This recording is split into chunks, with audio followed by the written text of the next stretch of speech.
예, 안녕하세요. 이변은 있다의 이동현 변호사입니다. 예, 오늘은 학교폭력 가해 학생이 행정심판 청구를 하려고 할 때 준비해야 할 것에 대해서 알아보도록 하겠습니다. 제가 이제 오늘의 주제를 선택하게 된 이유는 요 학교폭력 가해 학생으로 이제 학교폭력대책심의위원회로부터 조치를 받은 경우 행정심판을 청구하려고 이제 문의를 하시는 분들이 많은데, 예, 그래서 그분들이 문의하면서 변호사님 뭘 준비해야 되나요? 뭐 이렇게 좀 많이 묻습니다. 예, 그래서 그거에 대해서 간략하게나마 답변을 드리고자 이제 오늘의 주제를 선택해 보았습니다.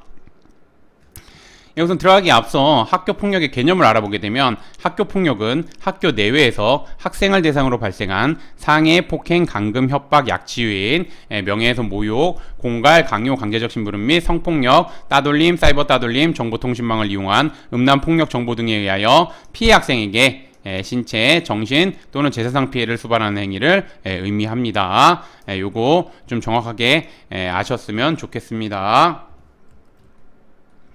그럼 이제 오늘의 주제인 학교폭력 가해 학생 행정심판 청구 준비해야 할 것, 요것에 대해서 알아보게 되면 학교폭력 대책심의위원회의 조치에 대해서 행정심판을 제기하려고 한다면 이거 가해 학생의 입장에서 오늘의 주제는 좀 말씀드리는 겁니다.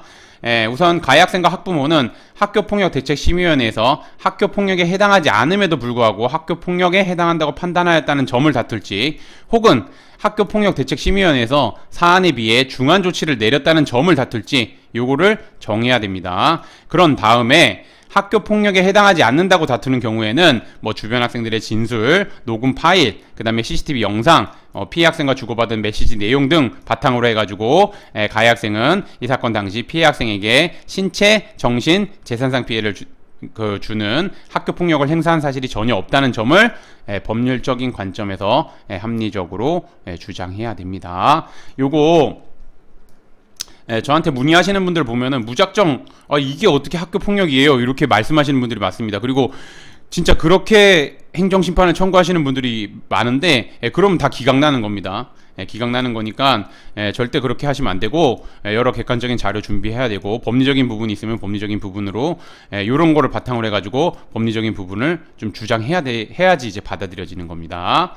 보시면 되고, 그 다음에 사안에 비해 중한 조치를 내렸다, 즉 재량권의 일탈남용을 다투는 경우에는 가해 학생이 학교폭력이 경미하고 지속적이지 않다는 점, 그 다음에 가해 학생이 피해 학생에게 여러 차례 사과를 했다는 점, 이런 거를 어필하면서 재량권을